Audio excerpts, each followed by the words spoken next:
Hey everybody. Well, today I'm in downtown Pensacola. This is my hometown. This is where I was born and raised. And I'm down here in the Pensacola Historical Village.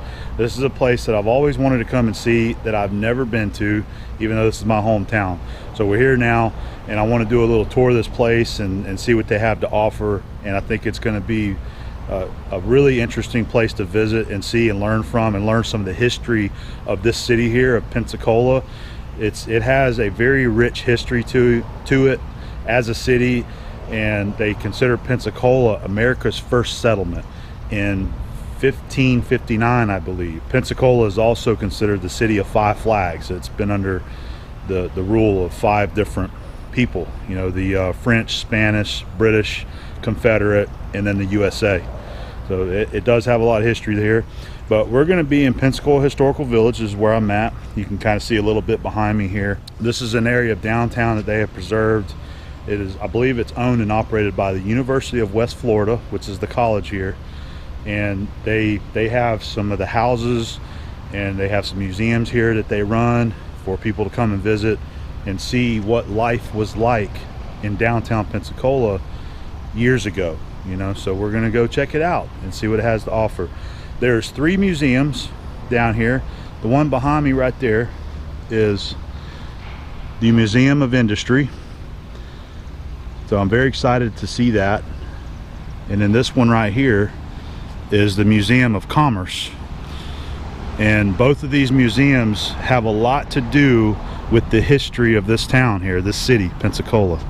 So we're very excited to go in there and see what they have to offer. And you can see some of the very old houses and buildings around here, and this is all part of the historical village that we get to go in and see. And then that tallest building right there with the dark colored roof, that is the T.T. Wentworth Museum, and I'm excited to go and see that today too. I haven't been in that building since I was a little kid, and it's full of artifacts from Pensacola, so we're really excited to see that. So I'm gonna bring the camera along with me, and we're gonna, anything cool that I would like to get on video, we're gonna share it with you guys. So I hope you enjoy. Come along with me and check out historic downtown Pensacola.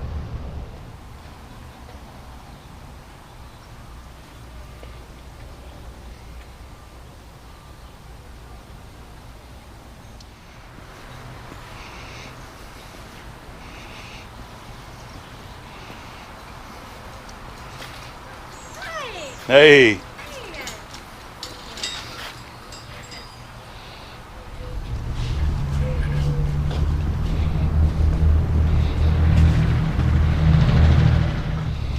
Hello. Hey. So what we got going on in here? Cooking. You're cooking? Yeah, today we're doing some pancakes. I've got the batter right here, and then we're going to do a hasty pudding to go with that this afternoon. Nice. Sounds great. Well, do you guys have any questions or anything we can help you out with? So far, we just walked in, and we're going to be checking it out. Very excited to see everything. Yeah. I love learning the history of Pensacola. Yeah, well, we had quite extensive one here. Yeah. Very long history as well, all the way Right. back to 1559, actually. Right. They say that's when they first settled. Yes. Right. 1559, settled in August. Mistake with hurricane season. Yeah. Yeah. So probably not heard of because it didn't last too long. It was only about a 2-year settlement before they had to abandon and move to St. Augustine. I had read about that. Yeah. They had abandoned it, and then the Spanish came back later to Yes. resettle it again. Yes, 1698 is when they came back, and then they established their settlement. Succeeded this time, but through the hurricanes. Okay. So where we're standing right now, this is our outdoor kitchen house. It would usually accompany our 1805 Lava Lake Cottage right here behind us. Families would usually have a kitchen separate from the home to keep the added heat from the fire out of there. In Florida, it gets kind of hot. That was normal for them? Very normal. Usually they would have had it. So this one was actually shared by the 3 families that lived in the home. So it was a rental home for 3 families at one time. So hopefully you liked your neighbors. It was also common to keep their kitchen separate because of the added risk of starting a fire, and then if it caught inside the house, it's going to burn down that house for 3 people. Kitchen, Right. you just burned down your. So you guys are just using the fireplace to do your cooking? We do everything over our fireplace, so we have all of our cast iron over there that we'll cook on, and if not, we are going to use our Dutch oven, which is sitting over here. Oh yeah, those are some nice ones there. So we do a lot of recipes, combination of the French, Spanish, and British that we had here. So we do a lot of breads, a lot of pastry sort of stews. We did a very good vegetable stew last week using all the vegetables from our garden right back over there. Oh yeah. So we do use everything that we grow. So the cucumbers that we actually have right here, we had plenty of them. They're a little bit larger than we expected. We actually turned them into pickles, which we have over here on display for you guys. Oh, okay. So those have been in the vinegar for about a month now. Really? So you can probably smell it. A combination of, I believe we used allspice and a little bit of mustard seed in there as well. So they would have used everything that they had. So all the herbs in our garden right back over here also would have been used for either medicinal purposes or just flavoring inside of our foods. Hi, how are y'all doing today? Hey, we're doing good. Wonderful. So what are you guys up to over here? So we are working on a mosquito netting for a bed. So during this time period, it was really important to have mosquito netting around your doors, windows, your sleeping spaces, simply because yellow fever was a really terrible epidemic that pretty much came every summer from right around 1792 all the way up until 1907 here in Pensacola. And yellow fever, it's a lot like malaria, except it acts a lot quicker and it can kill you off pretty quickly because it shuts down your organs. So pretty nasty stuff. And of course, to protect yourself is from keeping yourself from being bit by mosquitoes. So this was their first line of defense, was through mosquito netting. So we're just creating a mosquito netting canopy to go around a bed. Of course, it's a little difficult to sew because it's so thin. And it's hard to grab on to actually enough to get it to sew together. I see you're just doing it by hand too, right? Yep, all by hand. So Wow. Yep, so we make a lot of stuff by hand here, and this is just our project for the day. Yeah. Because the mosquitoes have been real bad with all this wet, so. All right, well cool. Thanks for sharing that with me. You're welcome. We got a lot of train enthusiasts on the channel, I know. I don't know anything about this one yet, so we'll find out. But the train itself, let's walk down here and check it out. It looks very similar to the type of train that Keith Rucker drives over at the Georgia Museum of Agriculture.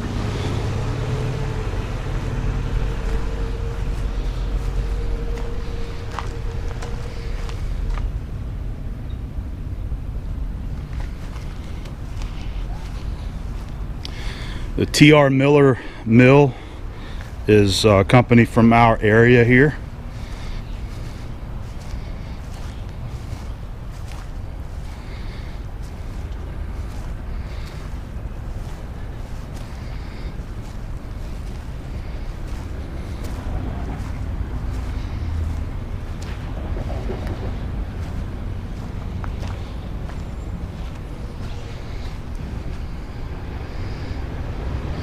Alright, so we'll find out a little bit more info about the train here shortly.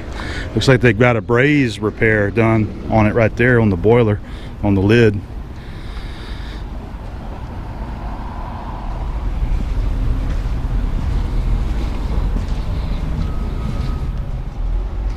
I can see the T.R. Miller logo on the back of the train there. T.R. Miller engine number 12. Baldwin Locomotive Works. I wonder if that has anything to do with the Baldwin County, Alabama. Nope. Here it is. Philadelphia, Pennsylvania. Okay.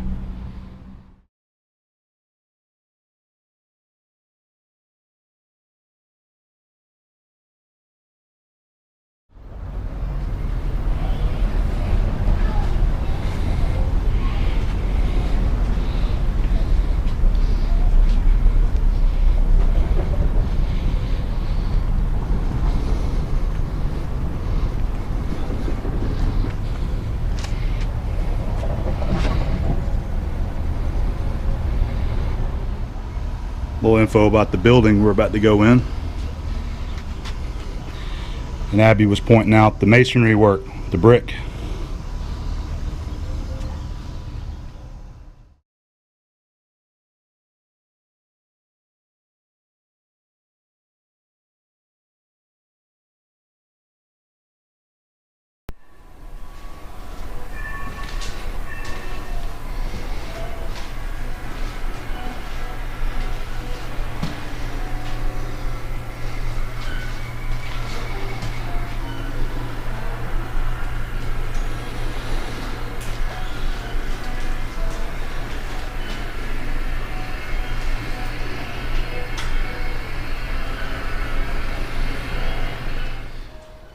Here's a quick timeline of the history of Pensacola and the industry that followed. So this is when I guess whenever they started when they selected the site for the Pensacola Naval Air Station. So William Chase, we have a street here named Chase Street. He was the one that was in charge of building all the major forts here. I know Fort Pickens and Fort Barrancas.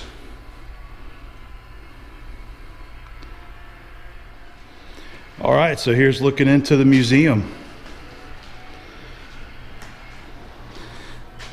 The brick industry has always been a large industry in Pensacola, as well as the fishing industry, and the wood and timber logging industry was also very big here. And I believe those are the main things that this museum is supposed to represent. It's what helped build up this area, Pensacola, into what it become. This is really cool. History of the bricks that was created here in this town. And then here is one, the first known local brick manufacturer, 1770. All right, so do any of you guys know what this is?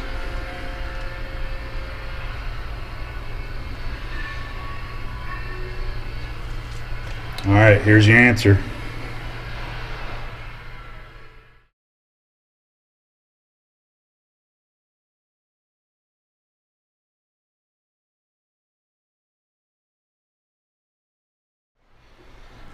So as we see, brick making was a huge industry in Pensacola.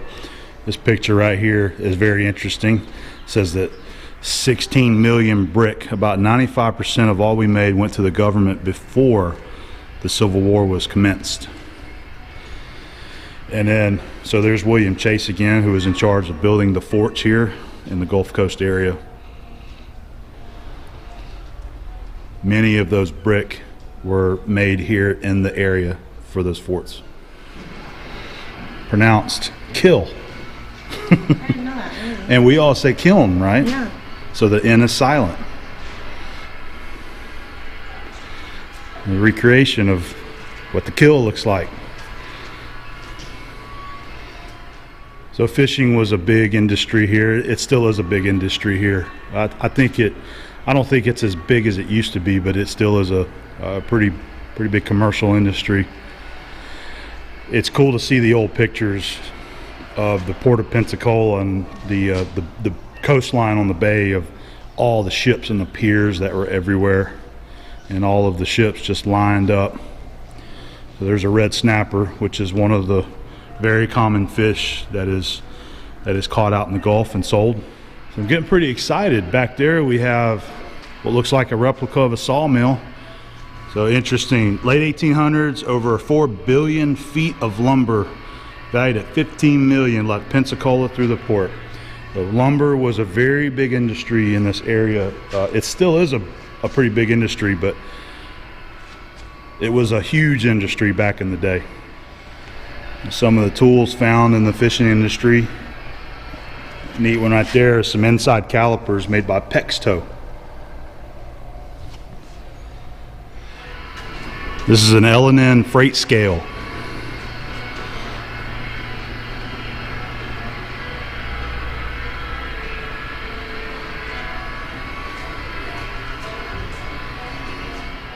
All right, so we're entering the Mr. Hicks Sawmill for the Barf Lumber Company. Okay, Barf is an area just north of Pensacola in the central part of Escambia County.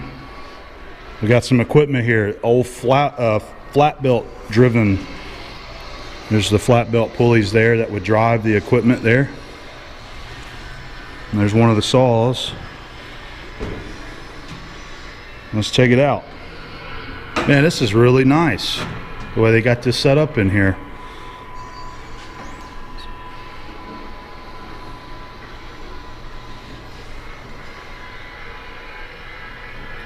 So you notice the line shaft now.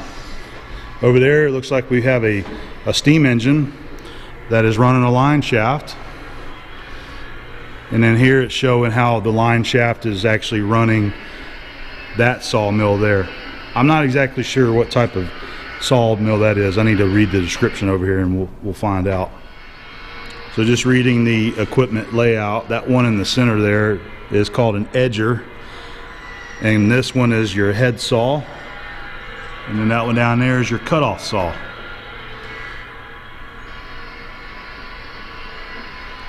So we've got two pieces of equipment right over there, and this big one that the flat belt is hooked to is a Fairbanks and Morse emergency backup diesel engine.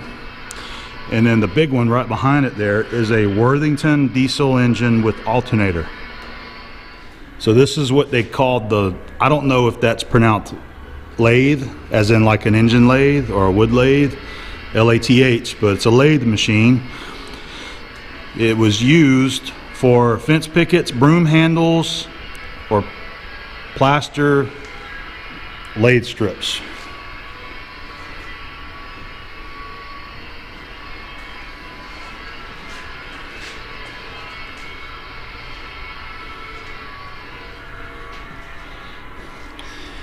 All right, another cool piece of iron here.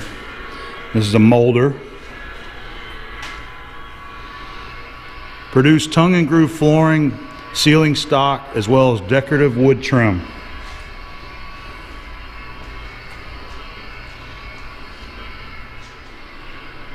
So here's an old planer.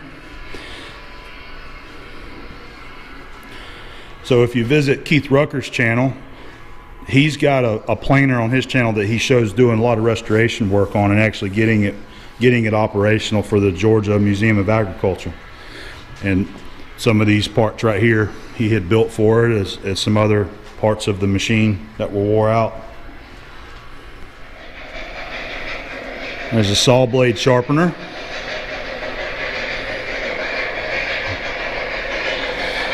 Abby's having fun with the railroad stuff. I haven't made it over there yet.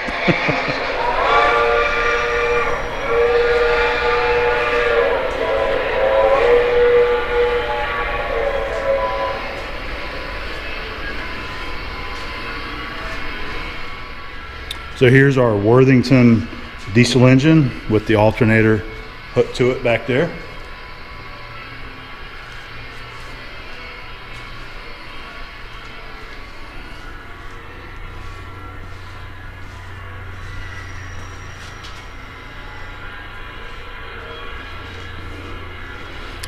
And then that big guy right there is your Fairbanks and Morse. They're calling it an emergency backup diesel engine. So this guy right here is pretty interesting. I just read the little plaque.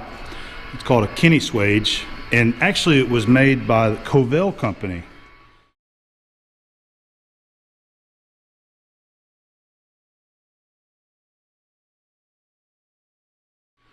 Yeah, it's made by the Covell. So I'm wondering, is that the same Covell as in the company that made the, like, I got that little surface grinder made by Covell. So I don't know if that's the same company or not. But this tool right here was used to shape the set of saw blades. All right, this is pretty much the last leg of the Museum of Industry, representing the railroad industry for Northwest Florida.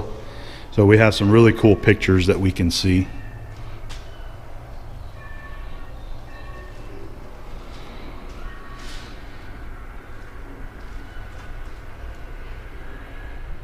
So I can't actually do the Museum of Commerce right now because they are setting up for an event. This is a building that is rented out. You can plan to rent it out weekdays or weekends, but they're doing a wedding reception in there, so we can't check it out today. Sorry guys. Well, it's getting to be about lunchtime, so I'll just point out a couple things. That's Old Christ Church, and we did a tour of that. There's a guided tour that we did that I didn't get any video of because I had to charge my batteries for the gimbal. But we did a we did a guided tour of a few of the houses, and we got to see the inside of the houses and how they lived back in the 1800s here, and the Old Christ Church was part of that. So there's a festival going on right now over there. That's Seville Square, I believe. I believe that's Seville Square. That's where most of the festivals are always being held. So there's a place over on the other side called Hub Stacy's. We're gonna go have some lunch. And then right here we have the Pensacola Bay Brewery, which we're gonna visit here in a little bit and get us a beer as well. They brew their own beer, and you can pop in there and grab you a brewski.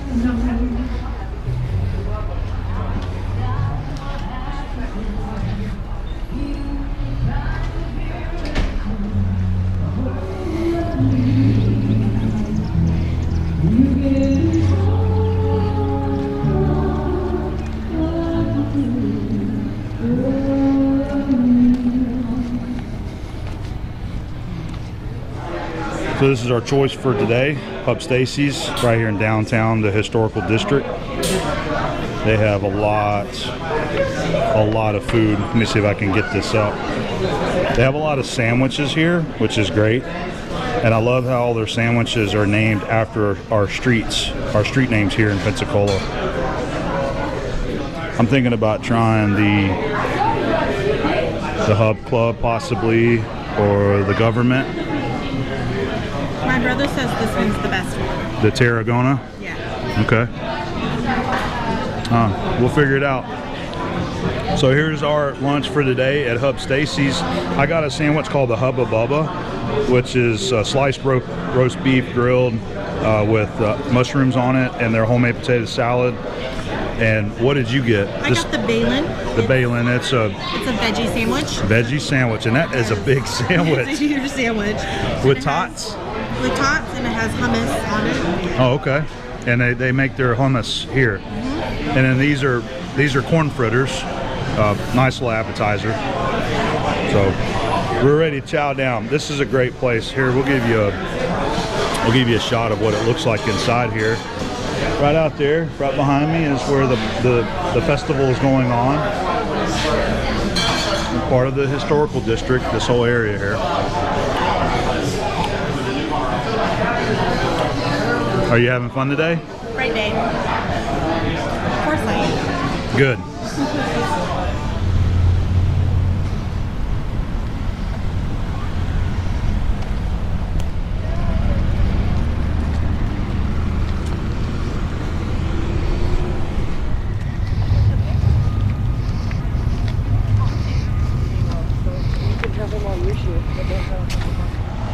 So here we are at the T.T. Wentworth Florida State Museum. We're going to go in and check it out.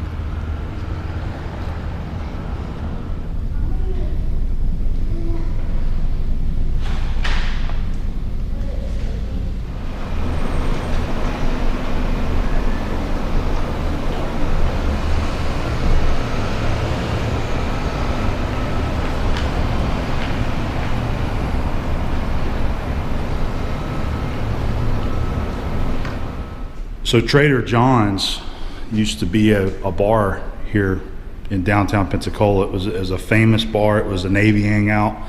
I never went to it. I believe that it closed up before my time of being able to go out and have a drink. But I had no idea they did this. So they must have taken a lot of the relics from inside Trader John's and set up a exhibit here.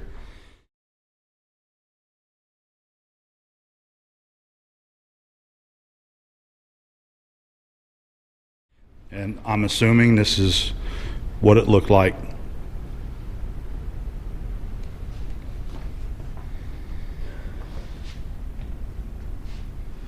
Really cool room here that shows some of the history of the Civil War that has to do with Pensacola. A lot of reading, a lot of good information. Really well done too.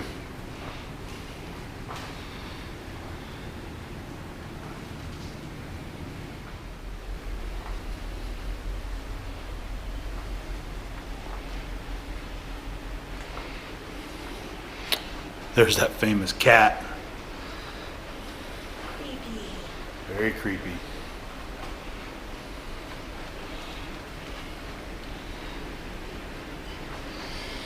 Well, let's take a peek around. This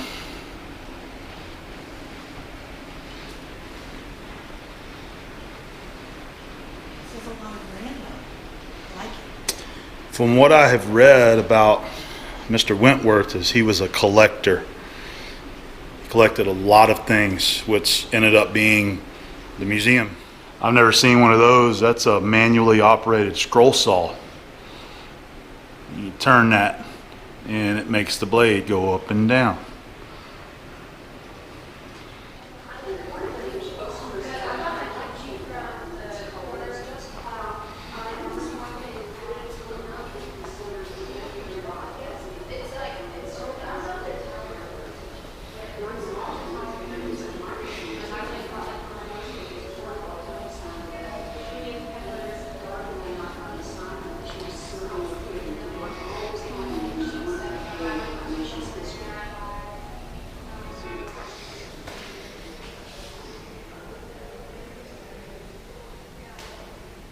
Really neat old cannon.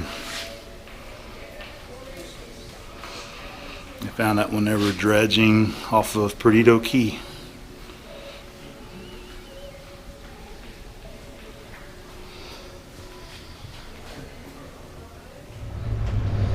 So we just left the Wentworth Museum.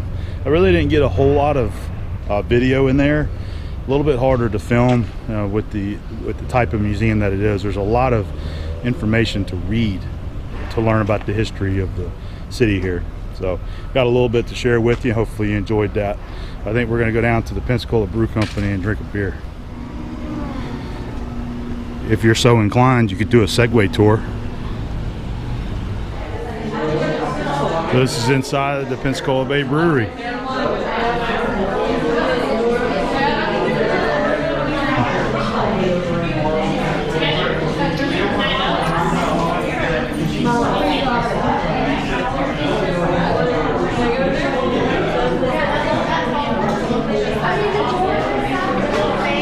You gonna get a drink with me? Yes. Okay. I'm trying to decide. All right.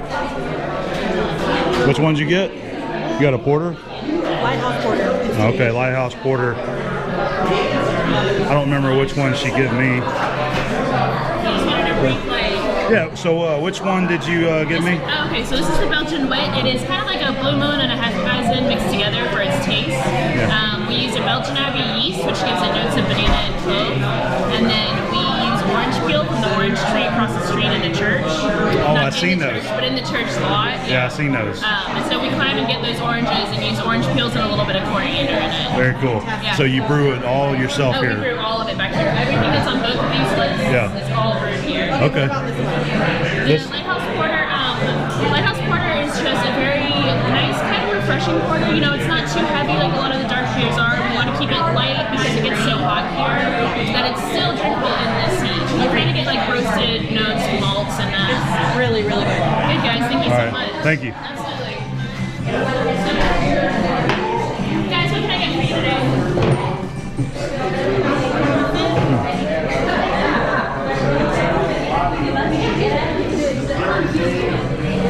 So we've had a great time today down here in downtown and learning a little bit more about my city and the history of it. I really enjoyed the tours here and highly recommend it. Anybody that wants to visit town, come down and check this place out. Pensacola Historical Village, the Museum of Commerce, the Museum of Industry, the Wentworth, and this whole historical district. There's a lot down here to see. Very cool place. Did you have fun today? It was amazing. It was fun. Everybody was so nice. The weather was beautiful. Lots of cool stuff. I liked the Industrial Museum the best. Yeah, that was probably my favorite too, was the Museum of Industry. Very cool place to see. A little bit loud in here, so we're going to cut this short, but I really enjoyed our day, and I hope you enjoyed following along today. See you guys next time.